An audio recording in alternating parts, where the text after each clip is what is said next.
Hi friends, welcome back to my channel Chinnu's world.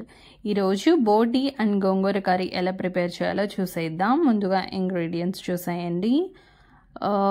బాగా wash చేసుకొని boil చేసుకున్న బోటి ముక్కలు అండ్ ఉడకపెట్టుకున్న గోంగూర, ఉప్పు, కారం, ఆయిల్, అల్లం వెల్లుల్లి పేస్ట్.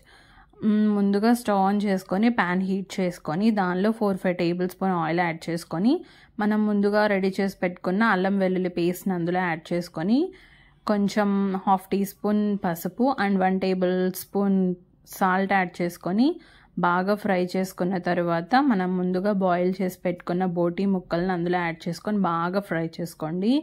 కావాలంటే కొంచెం వాటర్ కూడా పోసుకొని బాగా బాయిల్ చేసుకోవాలి. ఉప్పు చూసుకొని వేసుకోండి. మనం బోటి ముక్కల్లో బాయిల్ చేసేటప్పుడు కూడా సాల్ట్ యాడ్ చేసుకొని బాయిల్ చేసుకుంటాం కాబట్టి. తర్వాత మనం బాయిల్ చేసుకున్న గోంగూర కూడా అందులో వేసేసుకొని ఆ ముక్కల్లో బాగా కలపండి. ఇలా బాగా ఫ్రై అయిన తర్వాత 2 టేబుల్ స్పూన్ కారం యాడ్ చేసుకొని ఇలా బాగా ఫ్రై చేసుకోండి. లాస్ట్లో కొంచెం గరం మసాలా యాడ్ చేసుకొని కొంచెం పుదీనా, కొంచెం కొత్తిమీర యాడ్ చేసుకొని ఇలా ఒక 2 మినిట్స్ ఫ్రై చేసుకొని స్టవ్ ఆఫ్ చేసుకోవడమే. ఎంతో టేస్టీగా ఉండే బోటి అండ్ గోంగూర కర్రీ రెడీ. మీరు కూడా ట్రై చేయండి. Bye friends.